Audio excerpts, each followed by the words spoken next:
He only meant it as kindness. Any house you choose will be warmer for having you in it. Across Marrow Creek, Clara Vale stopped wringing a white sheet. Water fell from the cloth in a slow silver line. She looked straight at Jonah Mercer and said, "I kept thinking it would be yours." The auger jumped in Jonah's hand and tore a crooked groove through the bridge rail. He did not curse. He did not look up. He simply stared at the ruined piece of oak.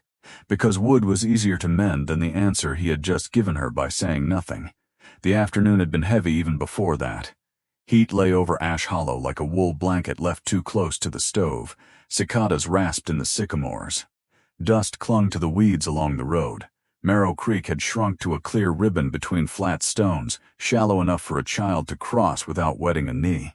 Jonah had spent most of the day repairing the narrow footbridge that joined his lower pasture to the path behind Clara's cottage. Spring rain had lifted 2 planks and twisted one rail loose. He could have fixed it in an hour. He had been working on it since noon. Across the creek, Clara stood beside a wash bench under a leaning willow. Her sleeves were rolled above the elbows. A brown skirt brushed the tops of her boots. Damp strands of chestnut hair had escaped the knot at the back of her head and curled against her neck. She washed linens for Mrs. Bell's coming baby, boiled herbs for old Mr. Pike's cough, and kept a row of blue glass bottles in her kitchen labeled in a hand neater than any schoolmaster's. People in Ash Hollow called her when a child came early, when fever climbed, when a mule kicked, or when grief left someone staring at a wall. Clara never arrived loudly. She simply entered a room and made it less likely to come apart. Jonah knew this better than most. 2 winters earlier, when a saw had opened his palm to the bone, she had stitched it by lamplight while he bit down on a folded strip of leather. She had spoken only once. Hold still, he had. Since then, the pale scar across his hand had tightened whenever the weather turned cold. It tightened now around the auger handle. Clara dipped another sheet into the basin. "The creek took more of the bank this year," she said. Jonah tested the rail as if nothing had happened. "It always cuts hardest below the bend. It cuts where the ground is soft." He glanced across at her. "That sounds like something your father used to say." He said it about people. Jonah almost smiled. Almost. For the next several minutes they spoke about ordinary things: the price of flour at Keene's store, a calf born backward at the Danner place, the mail coach losing a wheel on the North Road. Words that asked nothing of either of them. That was how they had managed for years. Clara would leave a covered dish when Jonah worked past dark. Jonah would split kindling beside her shed before winter. She would mend the torn cuff of his coat. He would replace a cracked shutter. Neither thanked the other. Gratitude would have made the pattern visible. And once visible, it might have required a name. Jonah fitted a new oak pin into the rail and struck it twice with a wooden mallet. Clara spread a sheet over the willow line. White cloth lifted in the faint breeze, bright against the brown grass. He watched her smooth the edge. Then he said the sentence that changed the shape of the day. "Any house you choose will be warmer for having you in it." He had intended nothing more than kindness. A sentence safe enough to offer while looking at a bridge instead of a woman. But Clara did not laugh. She did not rescue him by pretending not to understand. She turned toward him with the wet sheet still gathered in both hands. "I kept thinking it would be yours." The creek moved over stone. A grasshopper sprang from the rail and vanished into the weeds. Jonah's auger slipped. By the time he looked up, Clara had already seen everything he had failed to say: the fear, the want, and the old habit of retreating before either could become a promise. She held his gaze for one long second. Then she finished hanging the sheet. Jonah bent over the damaged rail. He shaved the splintered edge, set a fresh pin, and began again. Clara washed the last of the linens. Neither spoke. When the sun dropped behind the ridge, she lifted the basket to her hip. At the path she stopped. Jonah felt the pause without turning. He could have said her name. He could have crossed 6 yards of shallow water. He could have done anything except what he had always done. He kept his eyes on the bridge. A moment later, her footsteps faded through the grass. Jonah finished the repair after dark. The rail stood straight. The groove left by the auger did not. By sunrise, he had convinced himself the right thing was to give her room. By breakfast, he was standing on the path outside her cottage. He had not planned to go there. At least that was what he told himself. He had carried a coil of fence wire over one shoulder to make the lie look useful. Clara's cottage sat under 2 walnut trees at the far end of the hollow. It was small, whitewashed once and weathered gray since, with a stone chimney and a porch that leaned slightly toward the garden. Her door was closed. Jonah stood at the gate. A rooster complained from the bell yard. Somewhere uphill, an axe struck wood in slow, even blows. He nearly turned back. Then the door opened. Clara stepped out with a wicker case in one hand and a folded shawl over the other arm. She wore a faded green dress and her hair was braided tight for work. She saw him. Her pace changed by half a step, nothing more. "Morning," she said. "Morning." Her eyes moved to the fence wire. "Your fence break in the night? Could've? Did it?" Jonah looked toward the ridge. Not yet. The smallest trace of amusement passed over her face, then disappeared. She latched the gate behind her. "I'm going to the Harlan place. Tom Harlan caught his leg under a log yesterday." Jonah had heard. Everyone had. "He'll need lifting. He'll need sense. I'm less certain anyone can provide it." Jonah adjusted the wire on his shoulder. "I'll walk with you." Clara studied him, not suspiciously, carefully. "You have work. So do you." "That is not an answer. It is the one I have." She waited another second, then started down the road. Jonah fell into step beside her. The morning was cool enough that mist still held low over the fields. Their boots darkened the damp dust. Clara's case creaked softly with each step, glass bottles padded inside by folded cloth. Neither mentioned the creek. That silence was different from the old ones. The old silences had been shelter. This one had a door in it, and Jonah did not know which side he was standing on. The Harlan cabin stood near the timber cut where the ground was torn by dragged logs and wagon ruts. Tom Harlan lay on a rope bed beside the stove, jaw clenched, his left leg swollen below the knee. His wife, Ada, had been awake all night. Clara placed her case on the table and moved without hurry. She cut away the trouser cloth, pressed 2 fingers along the shin. Watched Tom's face instead of the bruise. "Bone's not broken," she said. Tom exhaled. "But the joint is badly turned." "That sounds better. It will not feel better." Jonah almost heard the smile in her voice. Clara looked at him. "I need the leg held straight." He set down the wire and knelt. Tom gripped the bed frame. Clara wrapped the ankle, placed both hands around the heel and said, "When I tell you, pull steady, not hard, steady." Jonah nodded. She counted once. They moved together. Tom shouted into his sleeve. The joint shifted with a dull knock. Then the room went still. Clara bound the leg between 2 smooth boards and tied each strip of cloth with exact pressure. Jonah watched her hands. There was no hesitation in them, no apology for knowing what needed to be done. When Ada began to cry from relief, Clara stood and put both arms around her as if that too were part of the work. Jonah looked away, not because the moment embarrassed him, because it showed him something he had refused to see. Clara did not merely make a house warmer. She made frightened people believe they could remain inside their own lives. On the walk back, the sun climbed and burned the mist away. At the split near the blacksmith's field, Clara slowed. "Thank you," she said. "For what?" "Tom is heavier than he looks. He talks heavier, too." This time she smiled, a real smile. It changed her whole face, and Jonah felt the same helpless tightening in his chest he had felt by the creek. Clara shifted the wicker case to her other hand. "What happened yesterday?" she said. Jonah's smile vanished. She let him wait. He looked at the road, the fence, the field, anywhere but at her. "I heard you, I know. I did not expect it." "That does not make it untrue?" "No." The word came rough. Clara's eyes softened, but she did not step closer. "I am not asking you to answer before you know what you mean." Jonah looked at her then. She continued, "But I will not stand in the same doorway forever while you decide whether you want to enter." He had no defense against the calmness of it. Anger he might have answered, tears he might have tried to stop. But Clara gave him the truth without trying to pull him toward it. Then she turned onto the cottage path. Jonah watched her go. From the shade beside Keene's smithy, Amos Rell sat on an upturned bucket repairing a harness strap. He was 70 if he was a day, with white whiskers and a left eye that watered in the wind. He had apparently heard enough. "A shut door keeps out weather," Amos said. Jonah kept his gaze on Clara's path. Amos pulled the leather tight. "Keeps out supper, too." Jonah picked up his coil of wire. "Wasn't asking." "No," Amos said. "That has always been your trouble." Jonah went home and repaired 3 sections of fence that did not need repairing. For 2 weeks life settled into a pattern that almost resembled the old one. Almost. He saw Clara at Sunday meeting. She sat beside Ada Harlan and held the baby when Ada's arms tired. He saw her outside Keene's store, counting coins twice before buying lamp oil. He saw her on the ridge road with her shawl pulled close against the first cool wind. Each time there was a space between them where the creek conversation stood, Neither stepped around it. Then Abram Fitch came to Ash Hollow. He arrived in a black wagon with brass fittings and a matched bay team that lifted their feet high even in dust. Abram owned the sawmill 12 miles east in Bellwether, along with the boarding house beside it, and 300 acres of hardwood above the river. He was a widower, 42, broad through the shoulders, careful with his words, and prosperous enough that he never needed to raise his voice. He was not cruel. That would have made everything easier. He came because his sister's child had taken fever, and someone in Bellwether had told him Clara Vale was better than the doctor when a fever turned strange. Clara rode back with him that afternoon. She returned 2 days later. By the end of the week, Abram came again.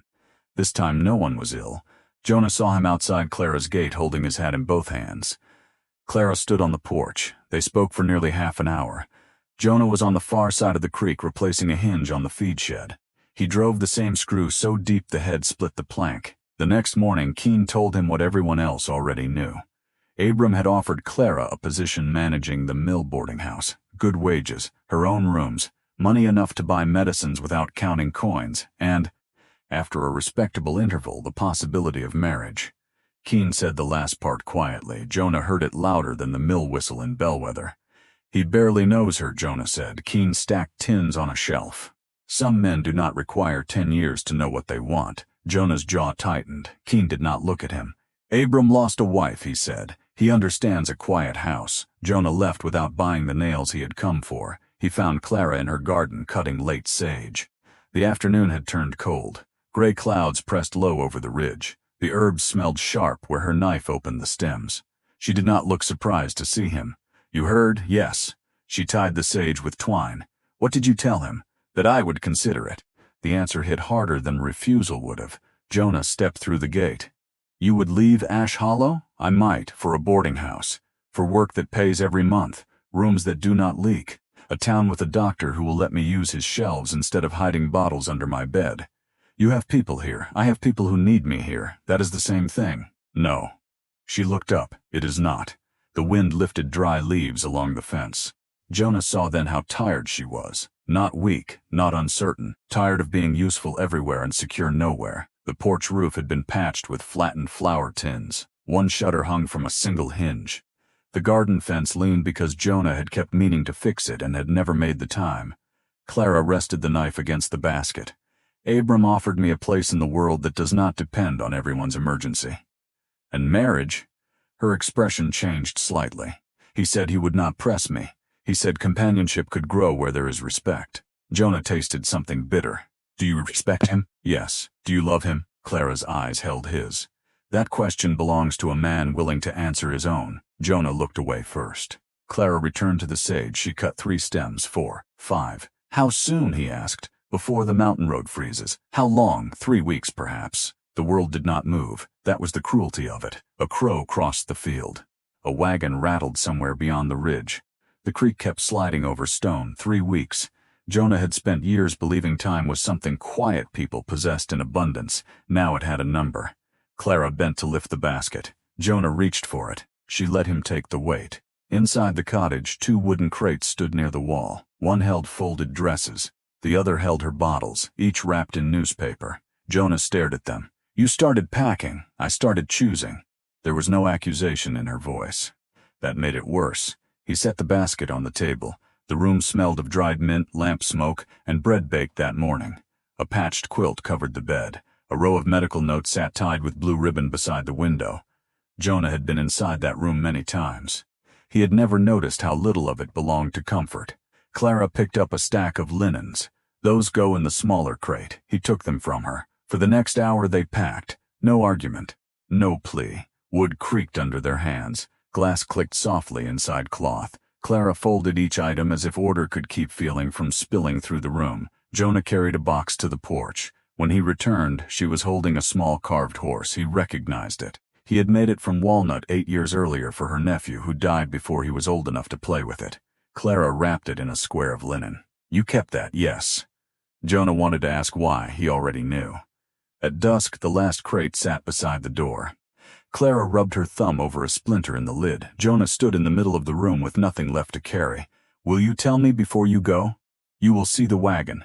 That is not what I asked. "No," she said. "It is what I can promise." He nodded once. At the threshold, he stopped. The doorframe was low enough that he had to bow his head. Clara stood behind him. He could feel her waiting, not for a confession, for a choice. Jonah placed one hand on the frame. Then he stepped outside. The latch fell into place behind him. That sound followed him all the way home. The next days passed too quickly because Jonah filled them with useless work. He reshingled the west side of the barn, though only 2 boards were soft. He dug a drainage trench before rain came. He sharpened every blade he owned. At night his house remained dark until late. It had been his father's house before him. 2 rooms, a loft, a broad hearth, and a long table polished by generations of elbows. After Jonah's mother died, his father stopped opening the front shutters. After his father died, Jonah left them closed. People said grief made a house quiet. That was not true. Grief made every small sound louder. A chair leg against the floor, a spoon set down for one, rain in an empty room.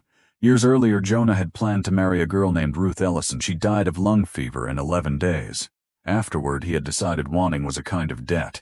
The more a man borrowed from hope, the more grief could collect. So he built his life around what did not leave: land, tools, work, fences. Wood answered pressure honestly. People did not. Or so he had told himself. But Clara had answered him honestly by the creek. He was the one who had hidden. On the night before Abram's wagon was expected, frost silvered the grass. Jonah sat at his long table with a lamp burning at one end. Across from him stood an empty chair. He tried not to look at it. He failed. He remembered Clara at the Harlan cabin, her hand steady on an injured leg. Clara in winter, setting soup beside his door without knocking. Clara holding the carved horse. Clara saying she would not stand in the same doorway forever. Jonah looked around the room. The closed shutters, the cold second cup on the shelf, his mother's blue bowl turned upside down because no one used it. He had believed he was protecting himself from another empty house. Instead, he had spent years making sure it stayed empty. Fool. The word sounded small in the room. He stood so suddenly the chair scraped back. Then he crossed to the front windows and pulled both shutters open. Cold moonlight entered like water. It touched the floorboards, the table, the empty chair. Nothing broke. Nothing left. Jonah stood there breathing hard, as if opening wood had required more strength than lifting stone. Then he saw the truth clearly enough that fear could no longer disguise it. Clara was not asking him to promise that loss would never come. She was asking whether fear would be the only thing allowed to stay. He did not sleep.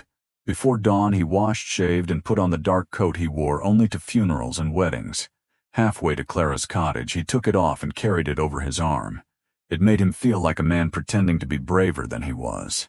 By the time he reached Marrow Creek, the sky had begun to pale. Abram's wagon stood beyond Clara's gate. The bays stamped in the cold. Breath steamed from their nostrils. 2 crates had already been tied beneath a canvas.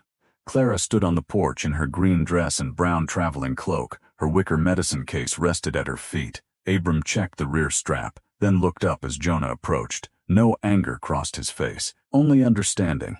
That, too, made things harder. Clara watched Jonah come through the gate. She did not move. He stopped 3 paces away. For a second, all the words he had found in the night disappeared. Abram waited beside the wagon. The horses shifted. A loose buckle tapped against the rail. Jonah looked at Clara and forced himself not to look away. "I do not want you building a life in another man's house because I was too frightened to open mine." Clara's face did not soften. "Not yet," Jonah continued. "I cannot promise you nothing will be taken from us. I cannot promise I will never be afraid. But I can promise I will not make you stand outside while I hide behind it." His voice roughened. "I love you, Clara."